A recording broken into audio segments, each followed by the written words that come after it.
We are getting some word now on who is going to be invited by Donald Trump. This was in response to Hillary Clinton inviting the Dallas Mavericks owner, Mark Cuban. Presumably he got a front row seat. I don't know if the front row seat that he has been invited.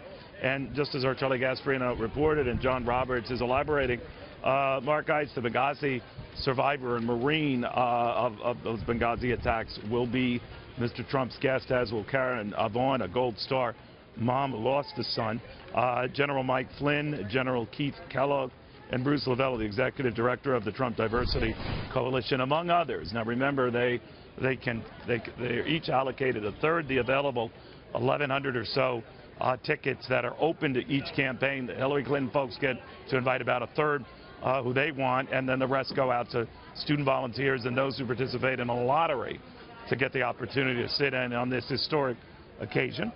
We've got Helen Aguirre, Ferre, the RNC head of Hispanic Communications. Helen, maybe you could help me out with this, and maybe you are not privy to the guest list, period, but is it true that Mr. Trump is seating at least some of these people?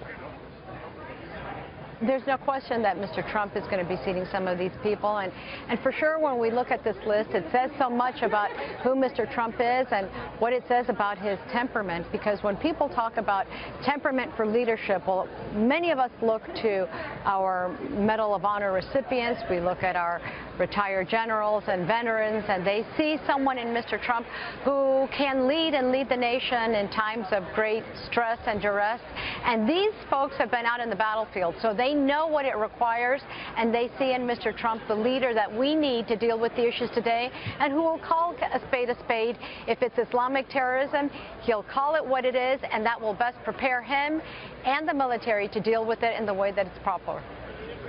Do you think who you invite or who each side invites is meant to psych out the other candidate, or did it just get that way with the Cuban invite by Mrs. Clinton? Well, you know, the Democrats are always trying to be less serious and to provoke in any way they can, and it didn't work this time. So they tried to invite Mark Cuban and to try to make a big deal out of it. But at the end of the day, the Trump campaign, and Mr. Trump is a serious candidate. He takes this seriously. He's taking this election seriously. And so he's inviting, and it's an honor to be invited to be able to witness such an important and historic night, those who have given it all for our country.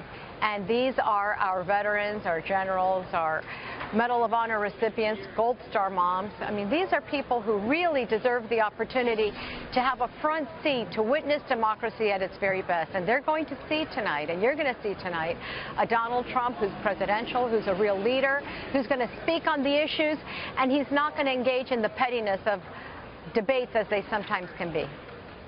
All right. Now, it comes at a time when some people thought that there was a move by Mr. Trump or those close to him to invite the likes of, Paula Jones and a host of others, Jennifer Flowers, to really make Hillary Clinton uncomfortable. Do you know if there was any truth to that?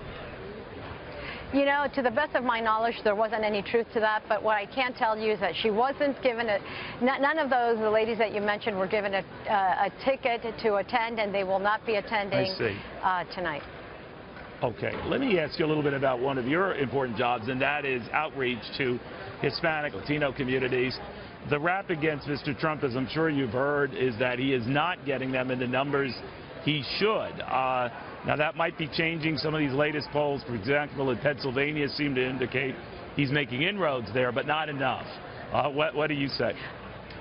Well, I'm glad you asked that. You know, there are a couple of things about this campaign that's so important. And one of the things that we see that Mr. Trump is treating all communities like we're all Americans, and that's very important. We are Hispanic, but we are Americans first. And all of the issues that he's been talking about are issues that resonate in our community as well. We care about jobs in the economy. We care about school choice. We care about religious freedom. We care about who's going to be the next nominee to the Supreme Court.